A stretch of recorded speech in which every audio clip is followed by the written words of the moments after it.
vocês tenham interesse pela obra, para que vocês tenham interesse pelos autores, que nós vamos também, de um jeito ou de outro, ir trazendo para vocês aos poucos.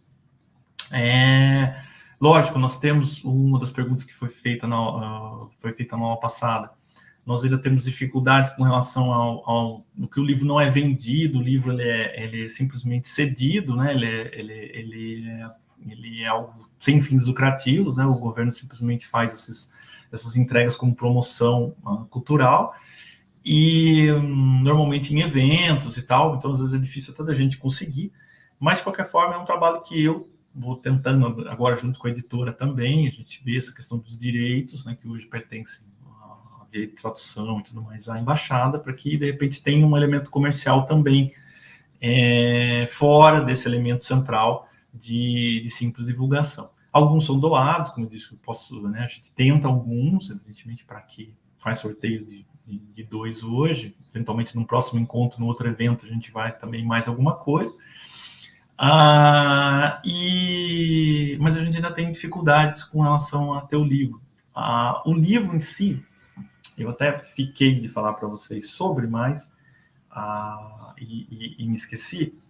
No Google Play, gente, ou se você coloca Abai, né? Deixa eu ver aqui, só colocar aqui. Abai Kunambaia, né? Vai aparecer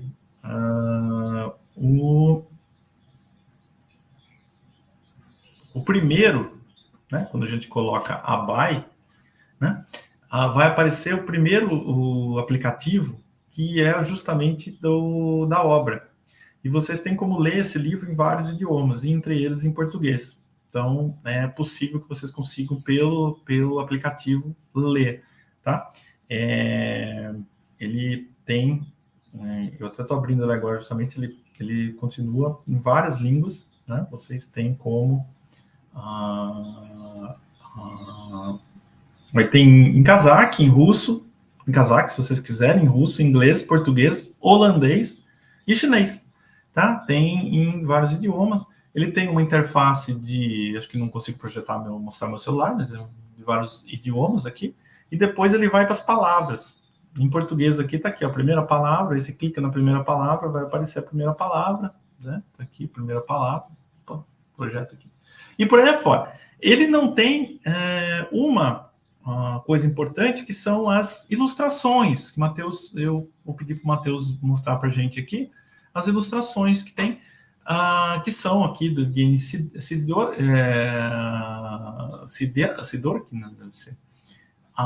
E são ilustrações, na verdade, contidas na obra original, da qual nós traduzimos, o texto, e eles mostram justamente os valores. Assim, primeiro, mostram roupas, né, ornamentos, vestimentas, casaques. Mostram as relações familiares, né, as questões de, como a gente pode dizer, os valores locais, né, contidos, e os valores contidos na obra. Então, nós temos esse primeiro, né, as relações familiares, né, vestimenta casaque, né, feminina, né. Vocês podem ver aqui relação familiar, né, pai e mãe, né, do filho, né.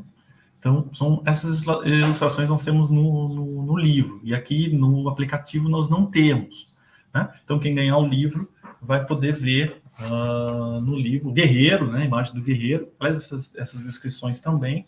Nós falamos sobre ela um pouquinho, vocês podem ver no livro, tem aqui, logo na primeira, ela vai passando aqui, as ilustrações vão passando ao longo do livro.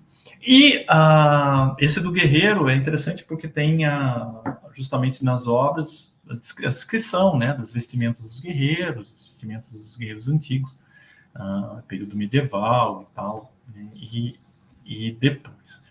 E do outro livro, do Semberling, que é Os Nômades, nós temos as imagens mais direcionadas vejam lá, os guerreiros, os cavalos, né? Eu falei para vocês da tradição, o cazaque que é considerado o povo que primeiro, antes de todos, domesticou os cavalos todos eram selvagens, eles começaram com o processo justamente de domesticação dos animais, e das suas lutas, sempre com o animal, né, o guerreiro, né, pássaros, né? Aqui foi o Geraldo de novo. Mas essas imagens, essas ilustrações, elas aparecem, né, no livro, né? Vou mostrar para vocês aqui. Essas ilustrações que são da Jaizada Baikena, né? Da obra Kazakh, né?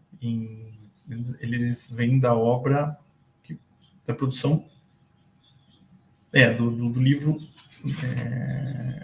do livro Kazakh, em Kazakh. Aqui vocês têm a ilustração. Opa, tá cá. Essa justamente. Tem nas capas, na capa, nas contracapas, entre capítulos, nós temos várias. O livro está bem bonito, bem interessante. E a capa em si do livro, né? Nós podemos ver que é um pouco daquele filme, para quem viu na aula passada, a representação saem das yurtas, né, das casas, né, das habitações, que são de tecido, né, porque eles, com justamente a cultura nômade, se deslocam, né, como a gente falou, por questões de clima, em determinadas épocas do ano, por questões de conflitos, né, ao longo dos tempos, provavelmente no livro Os Nômades aqui nós vamos ver a quantidade de conflitos que obrigam os povos a deixarem, né, os seus locais de morar, de assentamento naquele momento, se deslocar. Isso fez com que nós tivéssemos nessa região uma imensa riqueza, justamente, de trocas culturais, né?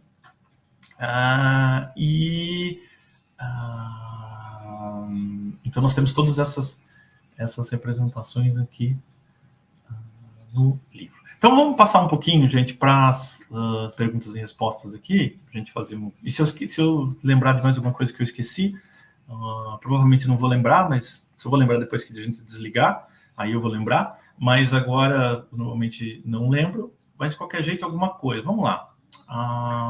Aí a primeira, né? A primeira, que é do Bradley Corrêa Pires. Professor, tendo em vista que o livro já foi traduzido para vários idiomas, saberias me dizer quais são os países que produzem pesquisas sobre o Cazaquistão além do próprio? Bom, boa pergunta. Na verdade, na Rússia, evidentemente, né? O estudo do Cazaquistão. É mais fácil você encontrar coisas sobre o Cazaquistão em russo do que em outras línguas, evidentemente. Na Europa, alguns centros, eu sei que essa obra, Os Nômades, foi traduzida na Alemanha, né, para o alemão, isso eu sei, que já tem na Alemanha alguns estudos sobre isso, tem a obra traduzida para o alemão, tem a obra traduzida para o inglês também, né, isso também pode ser encontrado.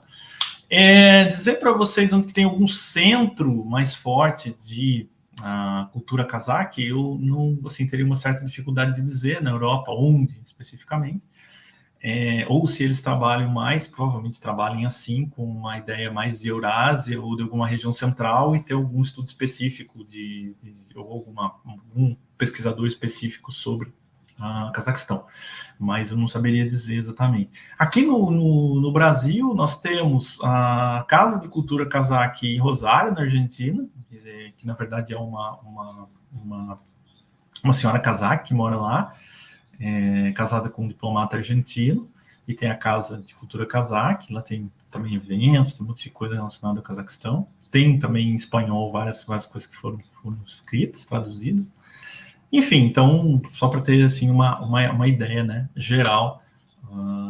Mas é muito pouco, gente. Eu acho que muito pouco. Esse é um caminho muito longo que a gente tem para percorrer, muito rico, porque há tanta coisa para fazer, e cada dia que a gente conversa sobre, né, e com os cazaques, mas tem isso também. Fala, nossa, mas tem isso também, né? Tem mais aquilo outro. E é muito difícil. Quer dizer, é muito difícil. É muito fácil escolher, porque tem tanta coisa por fazer, né? Então, essa parte que a gente tem de mais interessante, muita coisa por fazer, muita coisa por se descobrir, e cada vez que a gente lê, né, e fica sabendo uma coisa nova, de imensa riqueza para a gente, né? Essa foi, não sei, mais ou menos, acho que respondi a primeira pergunta. O que mais que tínhamos aí? É uma pergunta muito parecida, na verdade, também dele, né? O que parece, né, na perspectiva dele, que só há pesquisas sobre esses países neles próprios. Acho que talvez isso não se confirme tanto sobre a Rússia, porque a Rússia tem um quê de mais potência, talvez, do que o Cazaquistão no nosso imaginário, né? Mas, de fato, até eu me pergunto às vezes, né, se uma produção sobre o Cazaquistão é mais do próprio Cazaquistão. Mas aí que tá, né? A gente tem uma questão complicada com relação a isso, porque, como eu disse, para se publicar muitas coisas, saiu em russo, né? Antes de sair em cazaque. Ou muitas vezes já eram publicados em russo diretamente, em cazaque nem foram. Então, dependia da abrangência do que cada artista tinha, né, em meta. Mas sim, a Rússia tem os seus centros também de estudos, né, da Ásia, porque evidentemente que grande parte do país fica no continente asiático, e muitos povos que vivem na Federação Russa são de origem asiática, fazem parte, né? Então, há centros, há estudos sérios, há estudos fortes sobre isso. E nos outros países, eu acho que também, assim como nós, né, estamos aos poucos descobrindo, porque isso girava muito em torno dos países ali, sei lá, Cazaquistão, Uzbequistão, né, que tem uma proximidade étnica, né, histórica, e pouco saía, né, desse contexto. Então, um dos outros trabalhos, um dos principais trabalhos entre outras coisas, trazer esse material, hoje vindo em russo ainda, né, para a gente, mesmo porque é o trabalho, é a língua com a qual a gente consegue trabalhar, né, se viesse em cazaque, isso seria impossível, mas, então nós temos, e além de tudo, evidentemente, dessas edições, nós tivemos períodos em que, evidentemente, essas edições elas não foram possíveis por conta de regime, por conta de governo, por conta de, como que a gente pode dizer, censura, né? Então, e agora estão aparecendo, né? E esse é um outro processo de afastamento, a gente fala que existe um processo de afastamento daqueles anos, né, na realidade, para poder estudá-la, né? Aquela realidade passada. Então, a gente está vivendo justamente esses anos de afastamento para garimpar esse material e poder contextualizar de alguma forma. Mas eu acho incrível como que os Nômades, essa obra de Sembelin, entre outras coisas, dialoga com inúmeros acontecimentos que a gente pode enumerar no mundo ao longo dos últimos tantas décadas aí, né?